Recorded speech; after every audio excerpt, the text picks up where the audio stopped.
You think I can't use a computer because I'm a woman? No worries. Here's a half brain dead man to solve your problem. Ugh. Okay. OP. This is OKOP. I'm Samuel Donner. And I'm John Frye. And we tell the funniest stories on the internet. And John, how many unread texts do you have right now? I have exactly 4 unread texts. All right. You're a much better man than I, because I'm opening up my phone right now and I have 210 unread texts. I kind of like fell behind on my birthday. Right. And which, I mean, you know.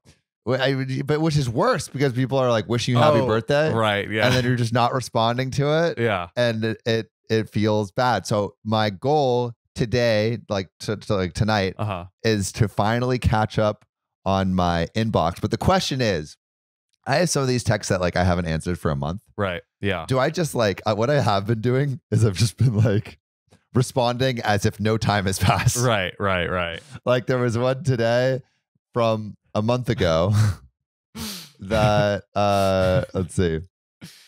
Someone said, "Solid, just moved to NYC, so settling in. You still traveling?" And that was on November 12th of 21. And today at 7:26 a.m. I said, "Yeah, I was in Mexico for a bit, just spent a week in Hawaii working on a new project that I'm really excited for. How is settling into New York been?" See that? So that scenario, I think, yes, respond. Respond as if no time has passed. Okay. Now, your roommate Christian came in and was laughing at something. You emphasized a text from a month ago. That was a group chat? Yeah. Was that a group chat? So I think the group chats, I feel like those just like keep it moving, right? Yeah. Like for efficiency. So spend the time on the direct questions. And then if there's like a group chat or something, like, you know what? No one's going to miss the exclamation point, I think, in the group chats. Well, but this was a month ago saying like, "Hey, we should hang out next week." Right. And then I just was like, emphasize, yes, for possibly the next week after that. Yeah, the next week after this. But I do agree. Maybe that I could have actually responded instead of just emphasizing a text. Well, you know, I think at this point it's like you dig yourself out of the hole, and then now moving forward you have a fresh new perspective. Also, there was like email forgiveness day from Reply All. Oh, really? I don't know if you remember that. Yeah, there should be text forgiveness day for sure. Yeah, where it's like no matter how much time has passed, it's okay. Yeah. But I know this is my a technical hurdle that I have to get over. Right. I'm also reading How to Win Friends and Influence People. Right. And like there's that whole thing where it's like remembering and sending out letters to people's birthdays, which I also should do. Yeah. I used to have like a spreadsheet that kept we just need like a people CRM, honestly, just to help us, you know. Yeah, but you know, some people are just not good with other people and are kind of rude.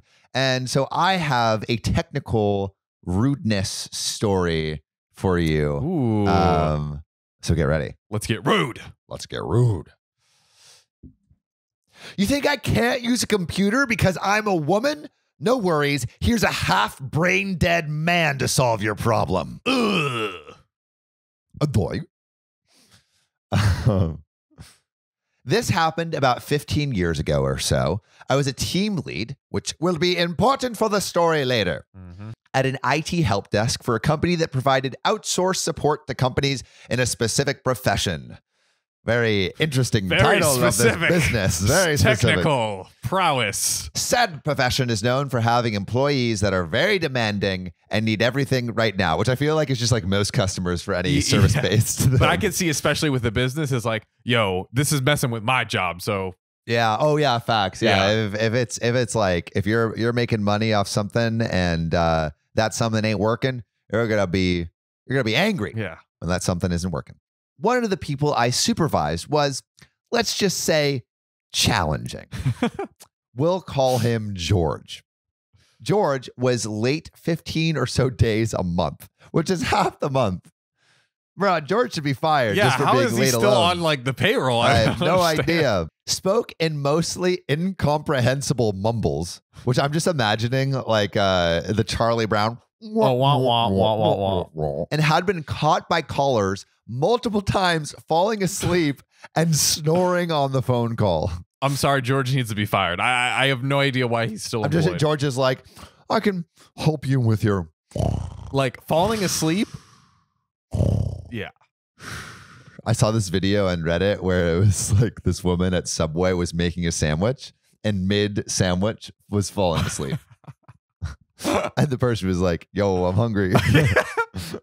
I mean, you have a pillow right there. Like that bread, that Italian bread is very soft. Yeah. He's also not so great at troubleshooting and worse at documenting his troubleshooting steps, which sounds like literally the job that he's being paid. Yeah, literally. Yeah, literally the job he's being paid for. He's incompetent at every stop of the way. Like, what are we doing? Maybe being competent at your job, but like on time and not falling asleep. But you can't have all three. You can't be incompetent at your job, falling asleep, and late. Choose one. I'm about to get a job at this place and just never show up. Like, yeah, bro. Hire us right now. At this point, I'd been on a months-long crusade to have him fired because he was dragging down the team and giving me a constant headache because I had to follow up with his disgruntled users. Good, honestly. He's not doing his job. Obviously, he's going not to be doing his disgruntled job. users. One morning, I got a phone call from a newer user who was extremely agitated and already angry about his computer issues. I barely got off my standard greeting when this happened. I'm going to give him like a 1920s accent, you know, like, oh, look here, see? Look here, see? I'm sure you're really good at your job or whatever it is you do here, but can I talk to one of the men? I need this done right away. Extra, I have technical difficulties and I hate women. Read all about it. I'm never exactly sure why people think my lady parts make me incompetent with a computer, but hey, he did ask for a man, so I'm happy to oblige. I check around the room, and it's early, so no one else is on the call. Gee, who on earth should I send this ray of sunshine to? Obviously, I informed George that my caller wants a man and is insisting. So I'm transferring the call to him. Here we go. George spends a good 30 minutes on this call. I hear him snoring at one point, and he's getting nowhere with the issue. The guy he's working with is getting angrily loud enough that I can hear him through George's headset. That loud. Bruh. Finally, the user demands to speak to George's manager, which is, you guessed it, me. Oh.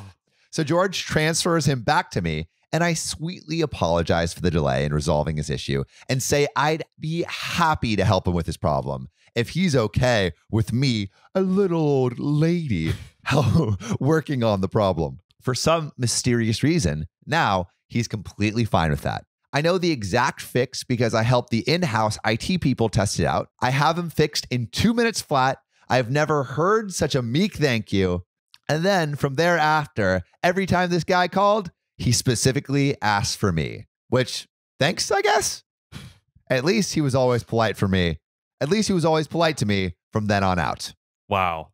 You know, this story is interesting for two reasons. One, it's deliciously malicious compliance. Yeah, I love it. Right? And also, second, like she might have turned down his misogyny dial a little bit. Yeah. You know what I mean? Proof that women are equal to men. Somehow, vaginas don't stop your brain from executing at a high level. Who'd have thunk it? Who would have thunk? Who would have thunk? But Mr. 1920s, see here, extra, read all about it. I'm a misogynist. Couldn't understand and have that go through his little brain. And speaking of little brains, there is an edit, an update to the story. Uh-oh.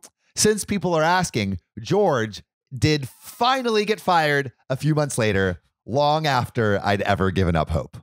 Man, honestly, we sent him out on a good mission. You know what I mean? Like a great mission. And actually, you know what is the best mission of all? Oh, the most noble.